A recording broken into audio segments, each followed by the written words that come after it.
Well, good afternoon, Mr. Foster. Welcome to Honor Cafe Hall of Heroes. Thank you. I'm glad to be here. I was looking forward to this because every time I see one of those World War II veteran hats, I just, immediately I want to engage and I want to talk to you guys. Anybody I can find from World War II in Korea, it's a treat for me. Well, they tell me there's not many of us left, so you better get busy. I know, I have, and it's really, I feel like I'm up against the clock, because there's a few of you guys that hang out at the Veterans Breakfast where we met on 105, and that's a great experience being there. Yeah, we enjoyed it. A lot of fun, mostly telling a bunch of lies and such as that, but we enjoyed it. So, sir, where are you from? I was born in Hope, just out of Hope, Arkansas, but I spent most of my time in Texas. In Texas? Moved to Houston when I was 11. All right. And I lived in Houston up until about 1985 when I moved up to Montgomery. Wow. When did you enlist? June of 1943. And what service did you enlist in? I was Navy Air Corps. Why? Why did you choose the Navy Air Corps? Well, I thought that was the easiest route. I saw some of the guys in the Army and the Marines that was carrying those packs, and I was a little guy, and I didn't know how well I could carry them, so I had a choice, and I took the Navy. Now, and I'm glad I did. Yeah, but you chose the Navy, but you chose the Air Corps, and there was a lot of those guys that were getting, on bombers, they were getting shot down. I mean, did you know about the risk of that service? No, not at the time. I took a test when I was in boot camp that allowed me to go to the aviation machinist school. And so I went to Norman, Oklahoma for that. And then I found out that there was a possibility of being on bombers and such as that. But I didn't think about it when I went into that. You saw those packs. Yeah. So you were fortunate. You didn't have to go overseas, but your job was important. And what did you do? Well, most of the time I was in a flight squadron, training squadron. I was a mechanic aboard the plane. It was an old PBY.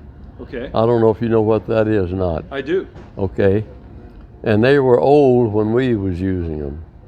And they would take 3 cadets up in the morning and 3 in the afternoon, and each of them would have about an hour on the stick and would fly around over Corpus Christi Bay, and they'd land, take off, get used to the controls, and then they would be shipped overseas to bomb Germany or wherever they were sent.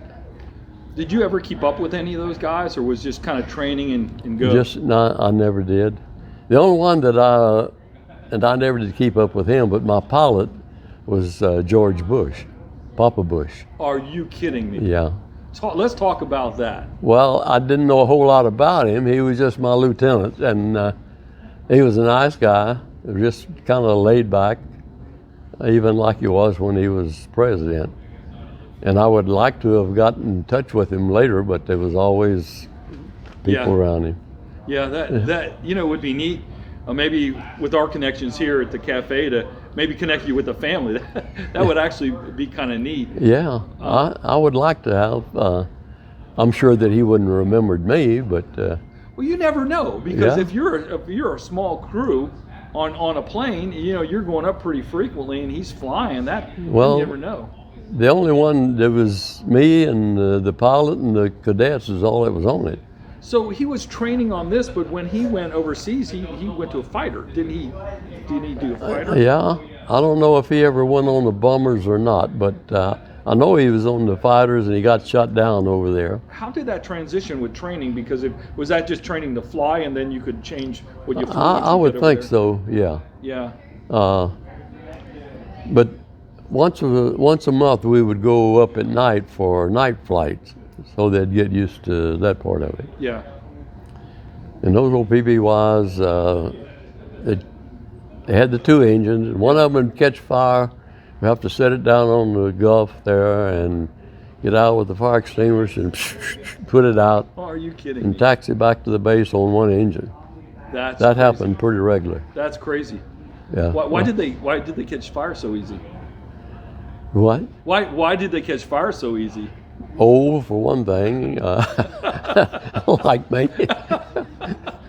So when you were next to George Bush flying, you had no idea that he might be president. Oh, or no, no, But his no. dad was a senator. Did you know that? Did you know? Yeah. did know that. But I didn't at the time. I found out later on. Yeah. I was just a naive kid that had never been anywhere when I went into the Navy, and it was quite an experience for me. Yeah, especially thinking back, looking those memories that you were flying around with in trainings. So he was in training there. Before he went. How long was that training? The cadets and the pilots, I don't know. All I knew is that when they said we're going up, I got in the mechanics shot there and we went up. Now, you're a mechanic on the plane flying. Did you actually have to make repairs while you're flying? Like nothing other than putting out the engines that was on fire. Wow. We had a spot in between the wings, and we had a panel there, and the pilot didn't do a whole lot of changing of fuels and such as that. He would, on the intercom, he'd call back and say, give me rich, and I'd flip a button and give him rich fuel. He'd say, let the flaps down, I'd let them down, do this, do that. And he was up there holding the stick, and I had the panel that I did that. That's remarkable. That that was controlled that way. They were calling back for the flaps, and he didn't have control of that. Yeah. So when you were flying with Bush, and were any of the other cadets, were there some of the cadets that were flying and they were good ones, and they were ones that you thought, man, I'm glad you're not going to be my pilot. Well, me being an enlisted man and them being officers, we didn't have a whole lot of dealings with them, but some of them was very friendly and was nice to talk with and be around. Yeah. When we was on board the plane, well, they just kind of forgot that they were cadets, and we talked and had fun. That's nice. I mean, that's really a neat memory, and it's really cool to talk to somebody that was behind the scenes with W up there flying, and then knowing his history. So how long did you stay? How long did you serve? I served almost 3 years, about 35 months. Okay. I got out in May of 1946. And did you ever think about just staying, or you were just ready to get out? I was ready to get out. Yeah. I mean, I enjoyed the experience I had. It was good. Good for a young man going in, and you had to have the discipline. Yeah. Of course, I had discipline at home, but it wasn't like that. Yeah.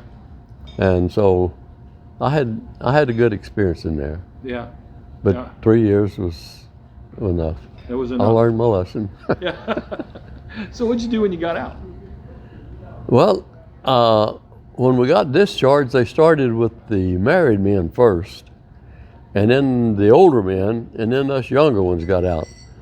By the time I got back to Houston, there was just no jobs in my line. So I just knocked about, finding what kind of jobs I could. And then finally I settled down with Houston Lighting and Power. And I went to work in their maintenance force there. Wow. Did you, that was completely different back then. The power grid was probably just completely different. Yeah. But, I mean, people were standing in line getting those jobs. And yeah. So, and I had got married at the time, and I wanted to settle down, so that's where I settled down. Did you work for how long did you work for that company? I was there 33 years. 33 years. Yeah. Yeah, people don't stay with companies that long No, anymore. a lot of them don't. No. But, it was a good company to work for. Yeah. Wasn't the best paying company, but it was good. What'd you do when you got out? I had bought some property in Montgomery and came up, and I had a woodworking shop. Really? I had to have something to pass my time. Yeah. So I had me a shop, and I started building gun cabinets and things like that. That's perfect for Montgomery, Texas. Yeah, yeah. It's like the everybody needs a gun cabinet. My wife would come up with something, and one of the sisters would have to have something like it, and so they kept me busy. Yeah. Yeah. I didn't do any real big stuff other than the gun cabinets, Yeah. but I enjoyed it. And You know, when guys like you raised their hands, they kind of knew what they were getting into, but they didn't. And there was guys hitting the beaches, and there was guys, you know, doing training, but you know, everybody served, and you went in knowing that there was a world war, and it was you know, there was a good chance you'd get into the fight, but you know, for the most part, the support system that is in place is so much larger than the actual people that are, you know, getting shot at. But it takes everybody. And forever, you know, once you served in that time period, you know, you earn the right, you know, to be called a World War II veteran, and you served in that era. And they often call it the greatest generation, and I understand why, because I was raised by World War II veterans, and it was completely, you know, different than it is today. And so let's talk about, you know, you're older now, you're a World War II veteran. What are some of the neat experiences that you've had as you know, as you get, you know, chosen to do a lot of different events?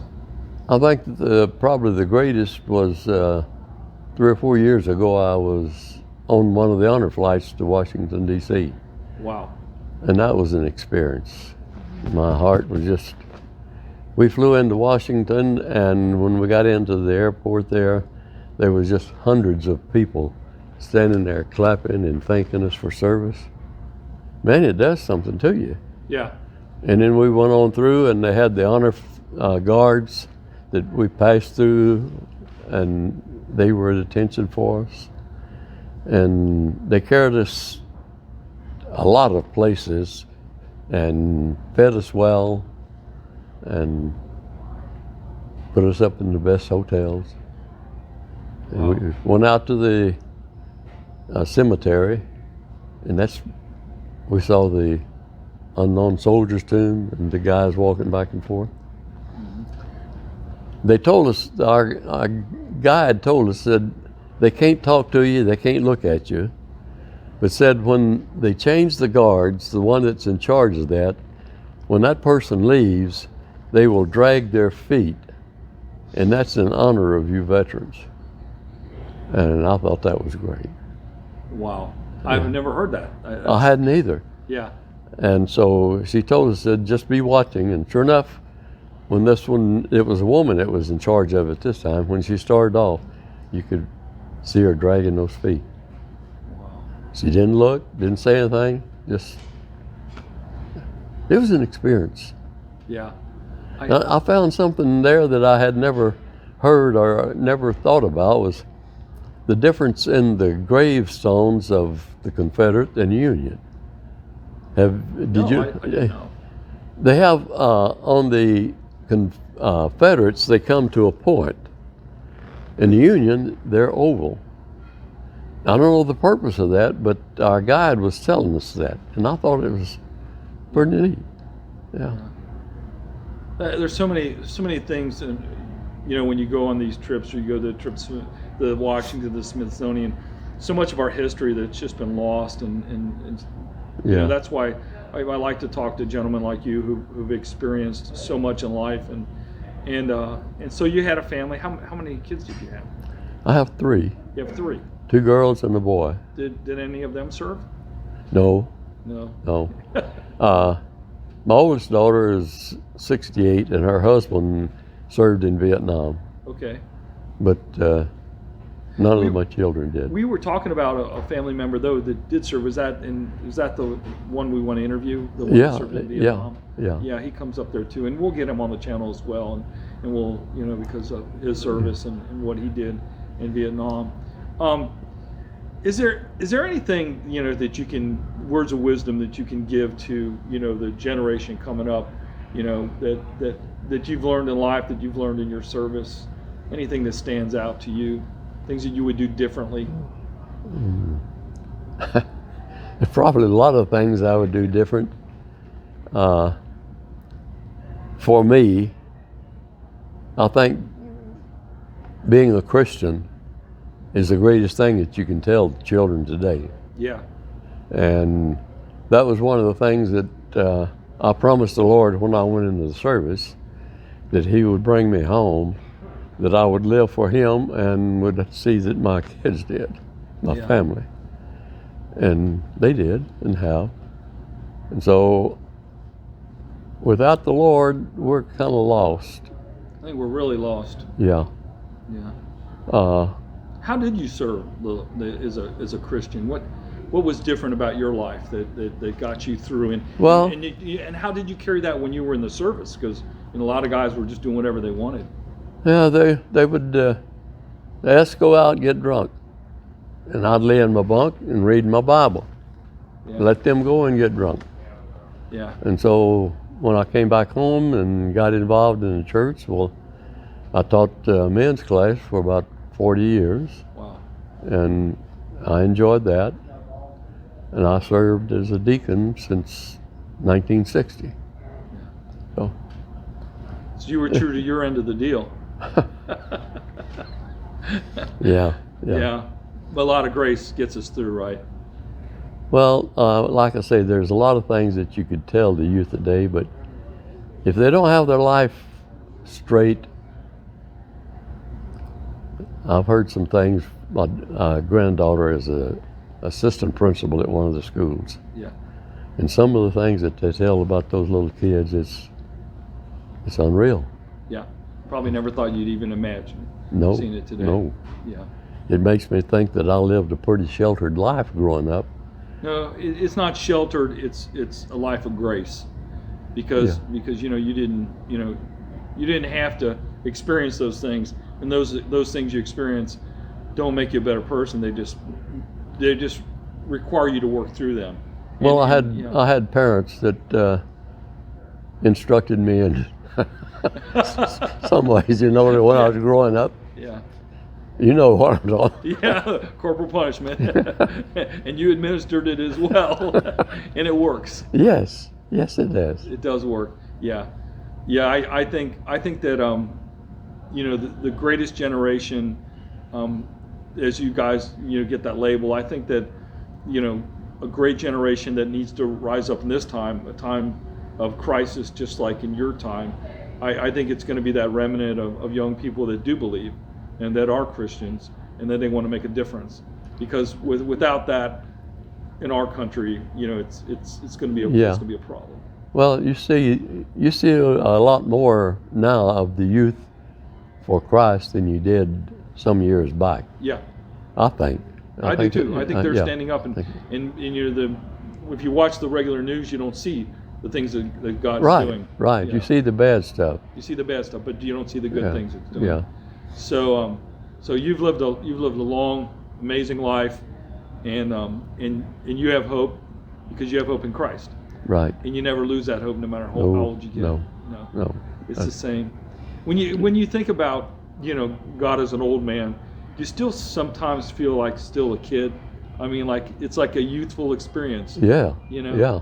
I was telling someone not long ago that I didn't feel old because I feel like that He's kept me and given me strength. So I don't feel like I'm 97 years old. Yeah. I may look it. Well, sir, it has been an honor talking to you. And well, I appreciate the chance to talk with you. Yeah. I had a lady that I was talking with on the phone. This may not be what you want on here, but she was getting my medical information, and all of a sudden she says, "That can't be right." I said, "What can't be right?" She says, "You can't be 97. I said, "You don't even know me. You haven't seen me. How can you tell?" She says, "I talk with people on the phone all the time." And she said, "You don't sound like 97. I said, "Well, I've got a strong voice, and that's because I'm an opera singer." I was really putting her on. she bit for it. You got to have fun in life. Yeah, you do. And people think to being a Christian, there's no fun. Oh, that's the greatest fun. Yeah, it is the greatest fun. You're not giving up anything. Nope. No. Nope. You're actually gaining. It's just a gain. It's just right. It's just a big gain. Yeah. Yeah. Thank you. I appreciate you having me.